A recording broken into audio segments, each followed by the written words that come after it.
Hi, welcome back to the channel.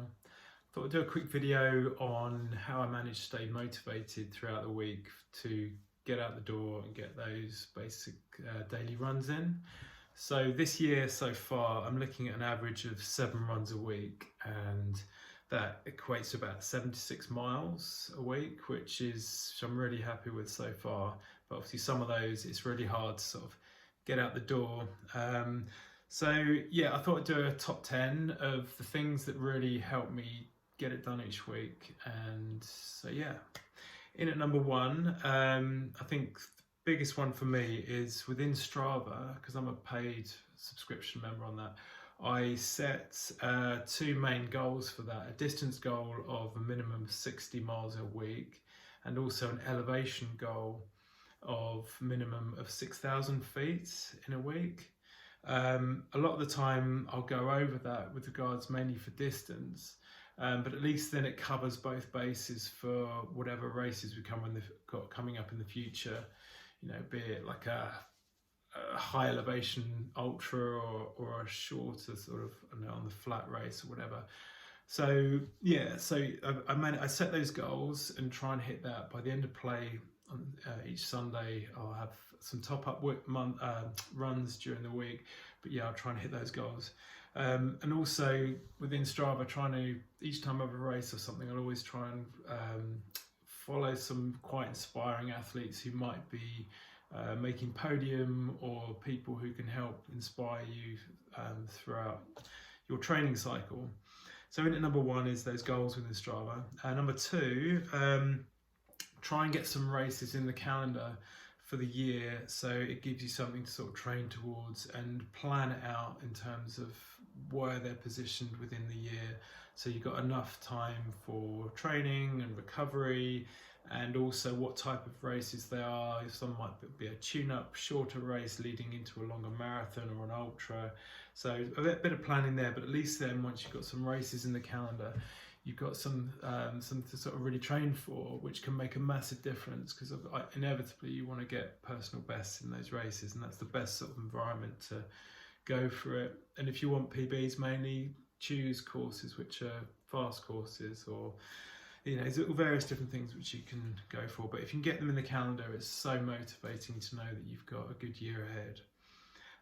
Number three, I'm a firm believer of, like, variety is the spice of life generally. So with regards to running, I would be looking at the variety in terrain. I'd be looking at maybe trails like forest, mountains, hard packed, or road, or flat, or hills. It just keeps it interesting and keeps you a more sort of rounded runner, so you can dip in and out and do races of different types, and be prepared for it physically and mentally as well. So yeah, there's a variety in the terrain. There's also the variety in the distances as well. So you might want to go from, say, I don't know, 100-meter strides and on the end of some runs, and then other runs might be the long run on a Sunday, and where you could potentially go up into ultra distances, do a 50k. You know, there's the variety in distances as well. You know, 5k, 10k, half marathon, just to keep things interesting. And this is what really helps motivate me. And also the variety in the paces as well. So a lot of it might be easy pace stuff, maybe zone one, just to keep things ticking over. Keep the aerobic base really strong, and sort of less chance of you getting injured, and that could quite easily, and then you can lead into higher intensity, sort of harder efforts, speed work or hill reps, or it just adds all that, makes it more interesting. I personally, I think it really makes it a lot better to sort of train at various different sort of zones and paces, and also with regards to, there's all the various different types of runs as well. You could do easy pace zone one, intervals, tempo runs, strides, long run, top up runs, warm up, cool down, hill reps. And if you can tailor that to whichever race you've got coming up, or whatever sort of hasn't been touched for a while, and just keep it all going, I think that's really important, and it keeps it interesting.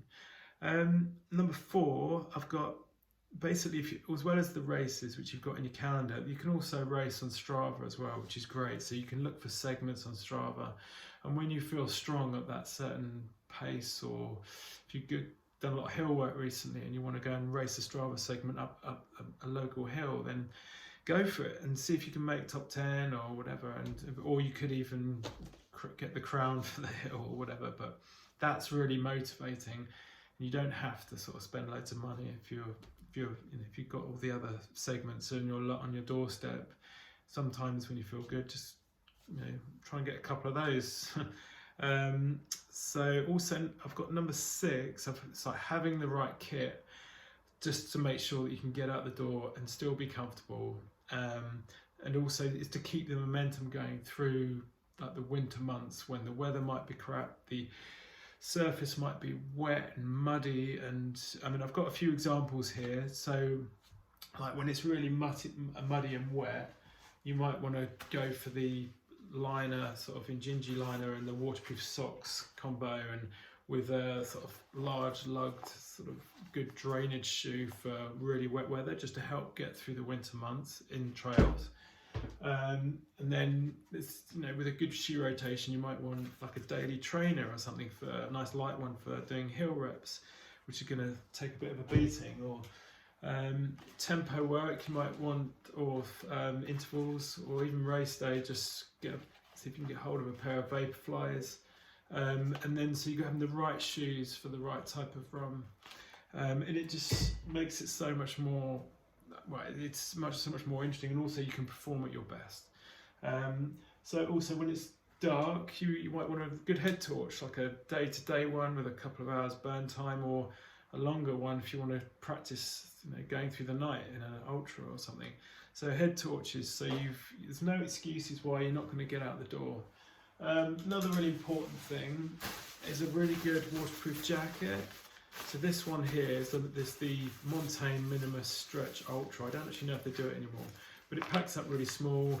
It weighs like 200 grams. It's got 20,000 hydrostatic heads that pass mandatory kit list, tape seams, but a really good waterproof jacket means that whatever it's like outside, you can get out the door. Race day, yeah, you might want vests, or you might want, and when it's cold, you might want a base layer, long sleeve, which is got little mitts on the end of it. Or just as an example, it's like there's so many various different conditions. And I find this really useful as well. Like I've got a Montane wind jacket, which I wear just in case. It weighs like less than 100 grams. It's amazing, but that gets used a lot. So yeah, having the right kit for each various different run means you've got no excuses to get out the door, basically. So number 7, I've got eat enough calories and hydration before and during your races, or running generally, so that you're not in calorie deficit, because it does take its toll, a lot of running, especially endurance running, and you'd be amazed at how much you actually burn through. So yeah, get those calories in. Don't worry about overeating sometimes, because you need that to basically burn off and go and do the workout without it being a struggle. And maybe after the workout, get enough protein in for the recovery phase and the vitamins and stuff. So, and number 8, I've got get enough sleep to sustain the train load as well, because it will take its toll on sleep as well, because recovery is just as important as the training itself. It's the holistic view, it's the sleep, it's the rest, it's the stretching, it's all that other stuff as well, and the strength and conditioning. And that's the beauty of running, is it gives you a broader picture of the whole holistic lifestyle. It's more of a lifestyle thing, really, I think. So yeah, number 9, I've got basically give yourself about 20 minutes, I would say, to get out the door, even if you don't feel great at the start, and because it's going to take a while for you to warm up. So just be kind to yourself. It's like it's not good to start out quick, I think, because without a proper warm up. So the way you feel at the beginning of a run versus the way you feel after 20 minutes, after, say, you've warmed up a bit after a couple of miles or whatever, it can be chalk and cheese. It can be so different. but it takes that time for your body to get through the shock and then get into that flow state of running. And by the end of it, you can literally come back and feel like a new person. And it's and you never really know how good the run is going to be until you've been through the warm-up, and before you know it, you might have gone out for a half an hour run and then come back an hour and a half later thinking, you know, I wasn't prepared for that. But once you warm up, you can really get into it. So just be kind to yourself, get out there, take it nice and slow, just go slow at the start, ignore pace at the start especially, and see how you feel once you're fully warmed up. So I find that's really useful. So yeah, in at number 10 is more of a psychological thing. It's kind of think about how you're going to feel after your workout. I mean, how many times have you ever felt bad after a run? I don't think I've ever felt bad after a run, even when at the start I'm not feeling too great. And so yeah, thinking the feeling afterwards, because you're going to get a massive dopamine hit from the run, a natural, the best way. And also you're going to get an endorphin rush. You're going to hit the goals and your targets throughout the week. You're going to bank those sessions towards your next race, because it's all cumulative, and it's going to help reap the rewards on race day, and just general daily health in your circulation and your skin and how you look, and it's just everything.